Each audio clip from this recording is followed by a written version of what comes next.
Welcome to another week of Brock's Hunting Cabins and More. We got some great stuff to show you this week.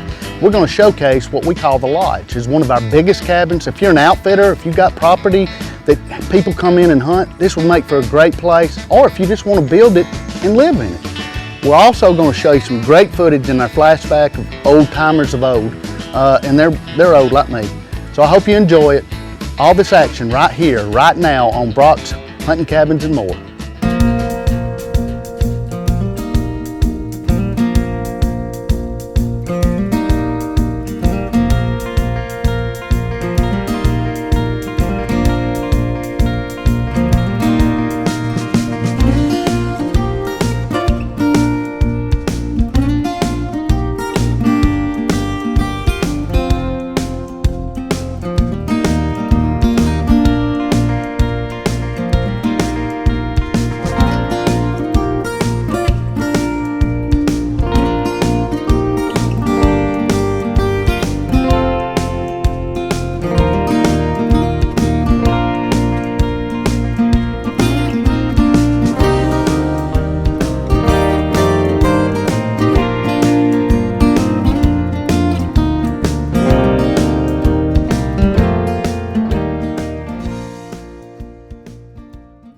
You know, I get hundreds and hundreds of calls and emails, and I talk to a lot of people about our cabin kits, and everybody wants to know, what is the process? I mean, how do you do it? How long does it take?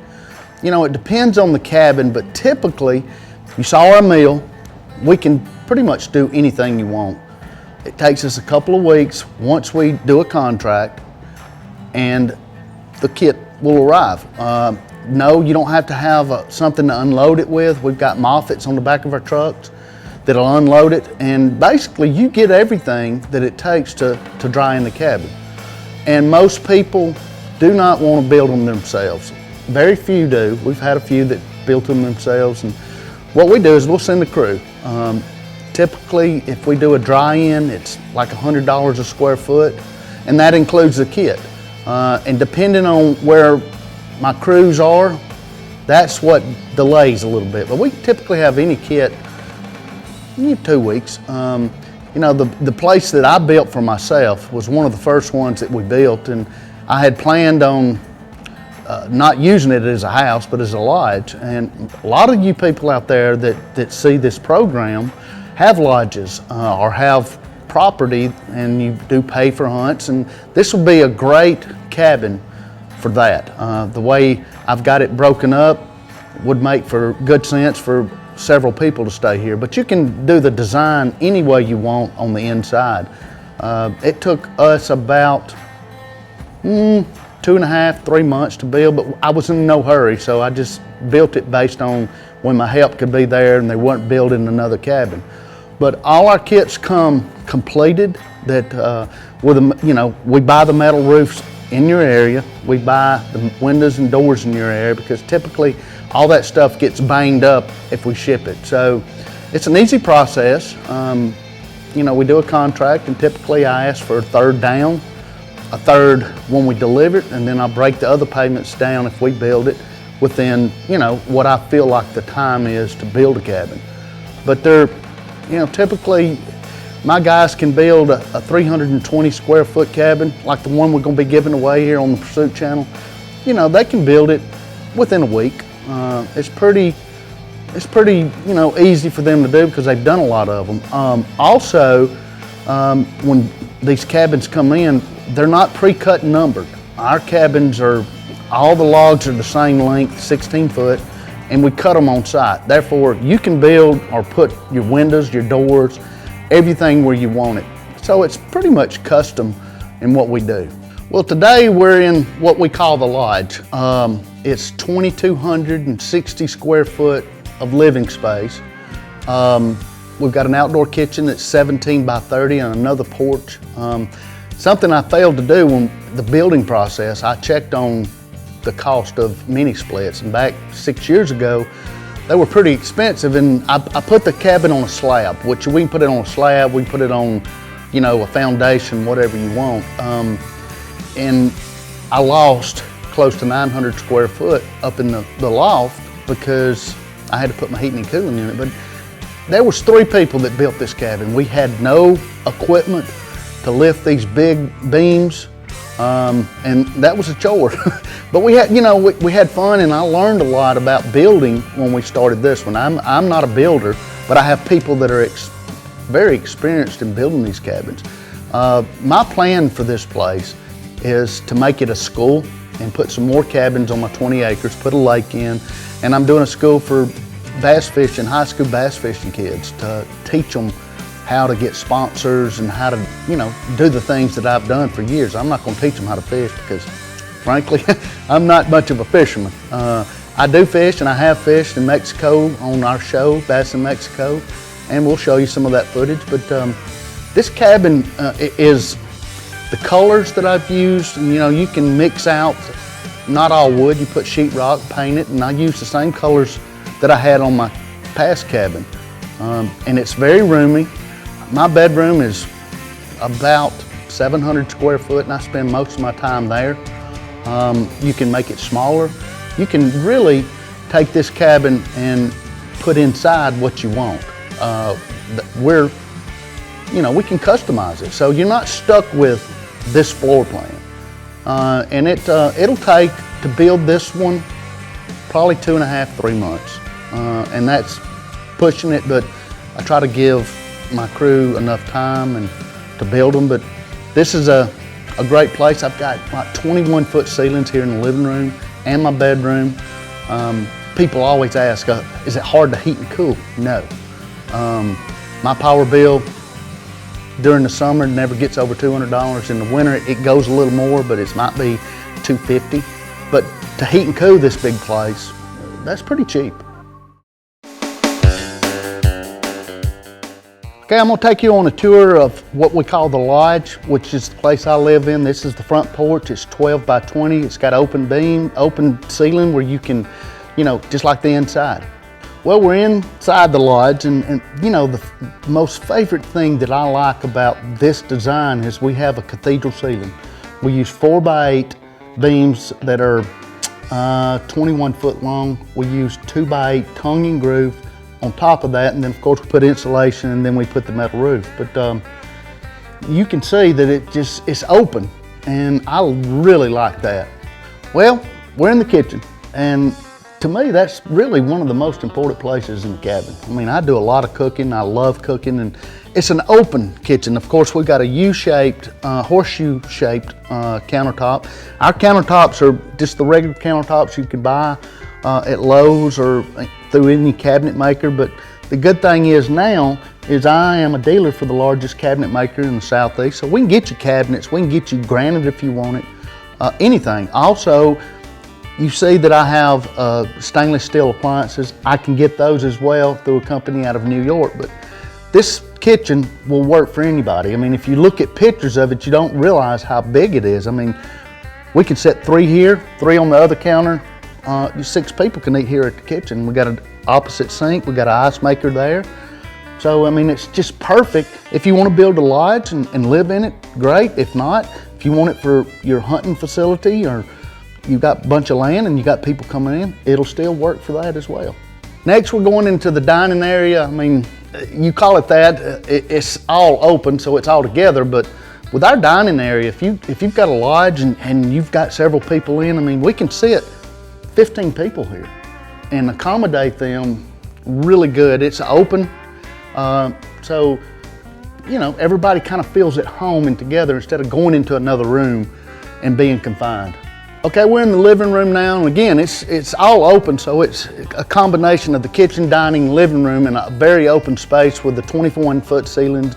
And you can sit a lot of people in here. I mean, you got a big screen TV up here, got a nice fireplace, and you can put those 15 people in here watching the ball game on Sunday.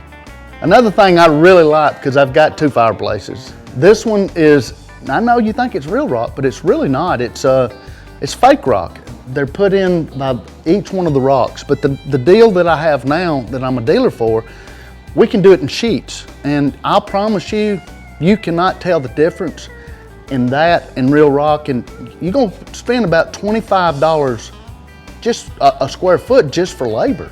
This is nowhere near.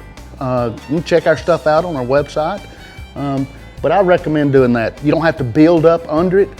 You know, with most fireplaces, it's a lot of weight. With this, it's not. You know, there is a big misconception of log homes in the heating and cooling.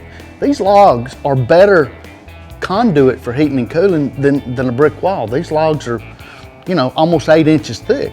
I have people that always question that. They question the maintenance, they question those things. But my heating and cooling bill in the summer to cool this place, and I keep it at 72, $195 maybe. In the wintertime, what I've done is I've put a gas heater on both ends of my cabin. I've got what they call big ass fans. I reverse them and it circulates that. So I keep the heating and cooling down. While I'm in here, I'll cut that on and it'll circulate in my bedroom. So you don't have to worry about heating and cooling bills and maintenance. You know, there's a lot of misconceptions about a log home, and the first thing that people ask is maintenance. I mean, you know, you're dealing with wood. Do they shrink? Does it shrink?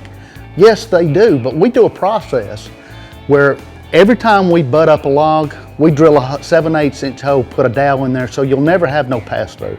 The stain on the outside, the darker you do it, the longer it'll last. 7 years, just like a normal house. We also sell a product that we mix with our stain that will keep out the carpenter bees, which everybody in the South knows about, spiders, everything. And we mix it with our stain. It's called Tall Star. You can get it in any co-op store. And we mix that, and it helps prevent all that. Okay, now we're in what I call the master bedroom, and this is where I spend most of my time. It's almost 700 to 800 square foot. I've got a TV in here, a big screen, and you know, I spend a lot of time. Now, you don't necessarily have to have this big of a room, that master bedroom.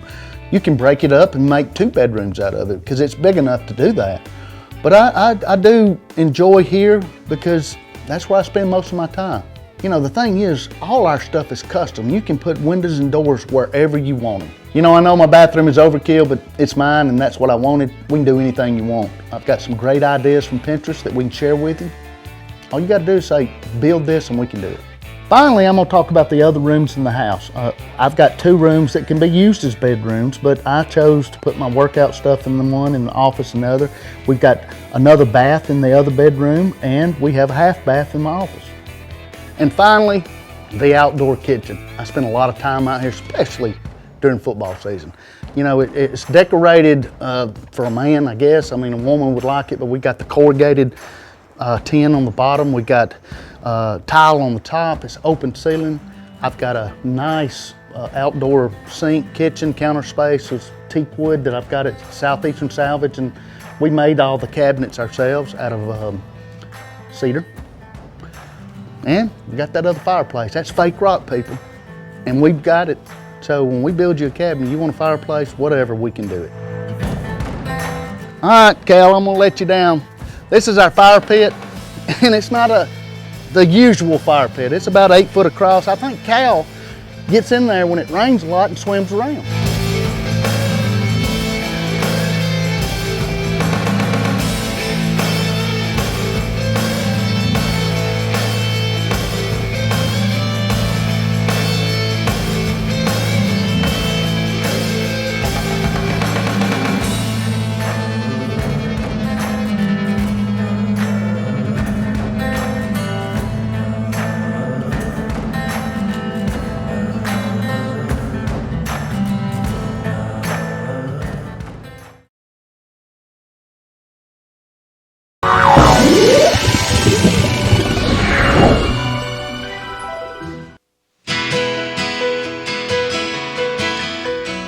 On today's fishing segment of Better Built World of Outdoors, we travel to Brazil with pro staff member David Fields, who will be casting for the beautiful peacock bass in the headwaters of the mighty Amazon River.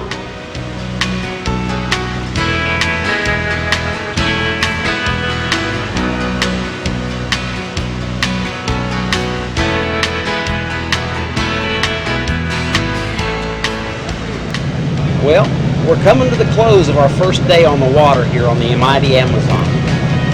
It's been 12 hours upriver, and we still got a ways to go to our first destination. The captain says while we're sleeping, he'll get there and get us positioned and ready so we can start fishing in the morning bright and early. I'm looking forward to it, but you know what? It's been beautiful scenery, gorgeous sunset. It's been quite a day for our first day on the river.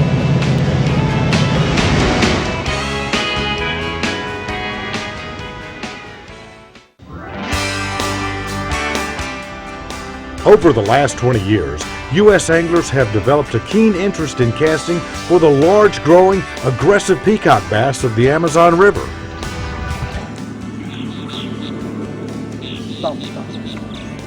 Once a difficult adventure to arrange, today world-class peacock bass fishing on the Amazon is wrapped in luxury and convenience. I don't know if he's still on or not now. I think he is.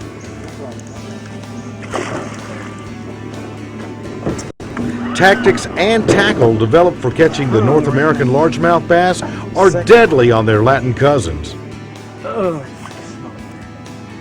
And the games begin.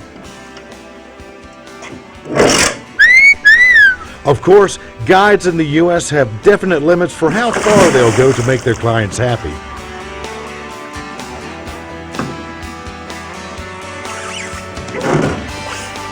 Okay. Ozzy! Ozzy! Man!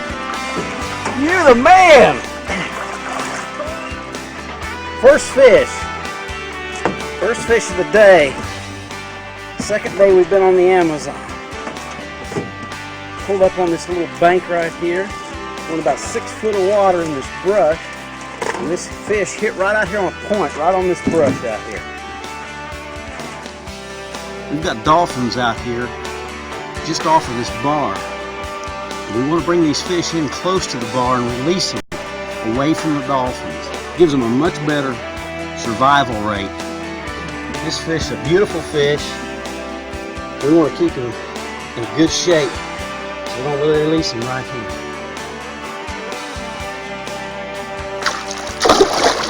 See ya. This time of year, jumbo-sized topwater jerkbaits are heady enticements to the peacock bass of the Amazon River. It's easy to see why many anglers trek south to challenge these hard-fighting fish.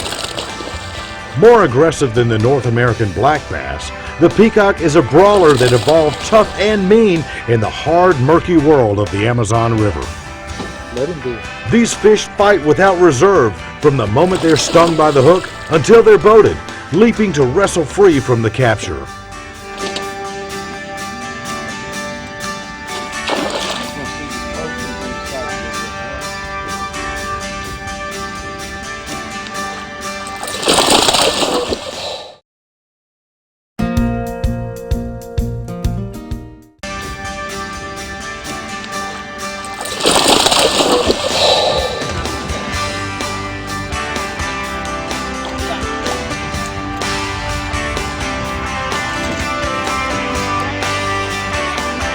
It's deep down there. It's a beautiful fish. This is a spotted 3-bar Paca.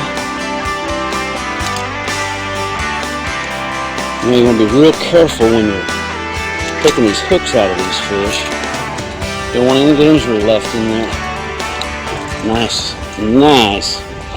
fish hit on that point right there. It seems like this morning the points are the place. We're going to release this fish, get him back in the water. Brand new wood chopper. And he's totally brought that hook eye, that all the way around and bent it out of the back of that plug. Now that bait right here is ruined. We're going to put a new one on. But that's the power of these fish. You saw him dancing on the water out there. Each time he was shaking, he was pulling that tighter and tighter. Now imagine a 20-pound peacock. You can see how you lose these big fish. It's not necessarily the line, but a lot of times these plugs just give out due to the strength of these fish. We're going to put another one on and get back to that.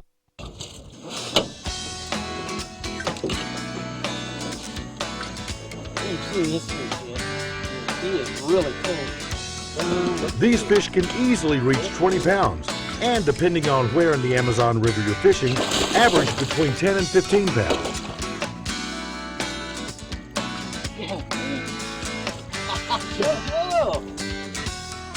Yes, sir. Stunningly beautiful, catching the peacock bass in the Amazon River is addictive. It's fun, and it'll bring you back for more. Jojo.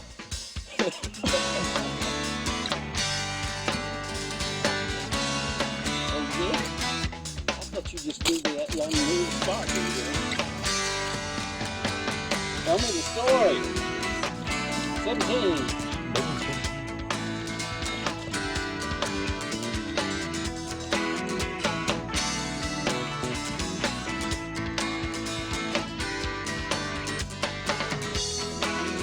Good ball. Good ball. Lift it on up there. Lift it on up there. Put it, shake it, just a little. How big? On that scale, it's 19 ounces. But mine, I have to check this one. It's so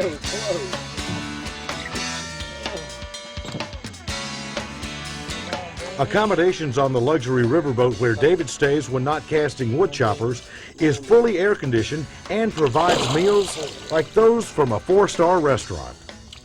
However, it's catching the big battling peacocks like this one that bring U.S. anglers back to the Amazon.